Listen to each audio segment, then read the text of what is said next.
Indore collector कार्यालय में सोमवार को टीएल बैठक आयोजित हुई। कलेक्टर डॉक्टर इलैया राजा ने बैठक में शामिल हुए तमाम अधिकारियों से चर्चा की।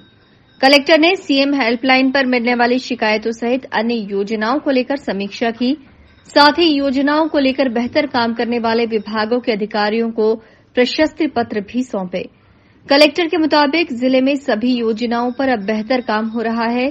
साथ ही सीएम हेल्पलाइन की शिकायतों का भी समय में निराकरण हो रहा है।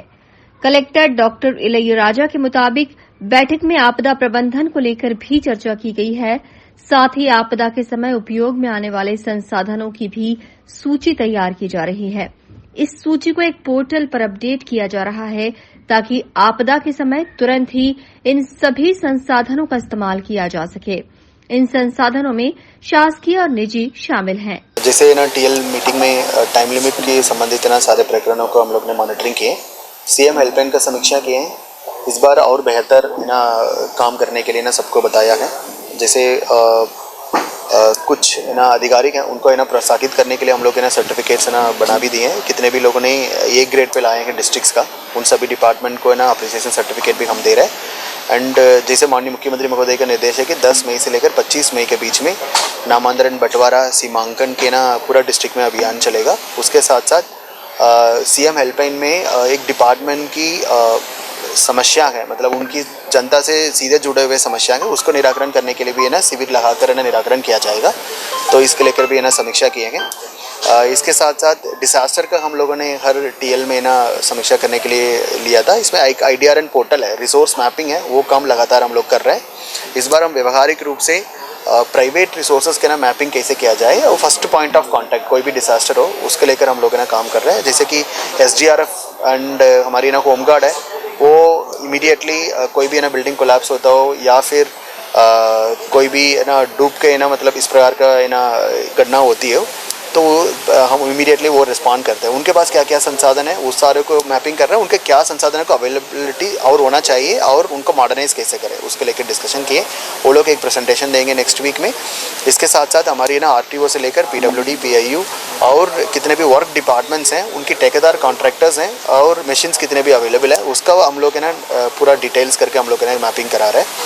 एंड फायर एक्सीडेंट के लेकर एक अलग मीटिंग है ना इस सप्ताह में रखने के लिए निर्णय लिया है। इसमें हमारी SP फायर है, उनके अपने क्या क्या संसाधन हैं, मतलब उसके एक मैपिंग करके हमारे सामने प्रेजेंटेशन रखेंगे। और आने वाले समय पे सिटी की किस मॉडर्नाइज इक्विपमेंट्स को रिक्वायरमेंट होगा उसको लेकर हम इमीडिएटली कंसल्टेंट अपॉइंट करके उसके ऊपर है ना काम भी करेंगे। एंड आज भी जनप्रतिनिधि की बैठक में भी है ना ये मुद्दा आई थी कि हम लोग के नगर निगम और है ना फायर डिपार्टमेंट इनके बीच में ना कैसे समन्वय हो।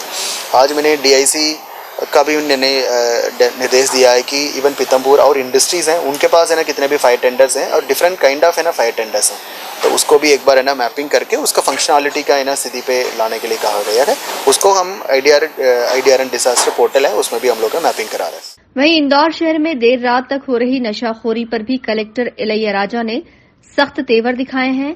कलेक्टर के मुताबिक देर रात तक खुले रहने वाले पब और होटल पर सख्त कार्रवाई की जाएगी।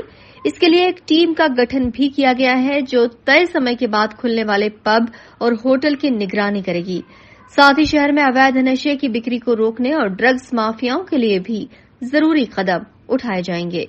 इसमें लगातार हम लोग ना मॉनिटरिंग करेंगे। शिकायतें आ रही है कि निर्धारित है ना समयावधि के बाद भी है ना रेस्टोरेंट्स या पब्स है ना मतलब खुल रही है और वहाँ है ना मतलब समटाइम्स बिना अनुमति का भी है ना कुछ है ना लिकर का डिस्ट्रीब्यूशन का कहीं भी शिकायत आ रही है। हम लोग इमीडिएटली टीम्स को भेज रहे हैं। स्पेशली रात में हमारी एक टीम का गठन किया गया है, वो टीम लगातार निगरानी कर रहे हैं। अभी एक पब का हम लोग ने सील भी किया है, उनके पास इलेक्ट्रिकल सेफ्टी का है ना सर्टिफिकेट भी नहीं था, तो हमने एक्साइज डिपार्टमेंट को भी डायरेक्शन दिया है कि पुणे सारे ना एक बार है ना चेक करें। वहाँ भी इलेक्ट्रिकल सेफ्टी फायर सेफ्टी का ये लोग है ना सेल्फ सर्टिफिकेशन करके एक ही पोर्टल के माध्यम से करते हैं, बट एक्चुअली इनका है ना इलेक्ट्रिकल सेफ्टी ना फायर सेफ्टी का सर्टिफिकेट्स मिला नहीं मिला वो एक बार है ना एक्साइज डिपार्टमेंट चेक करेगा।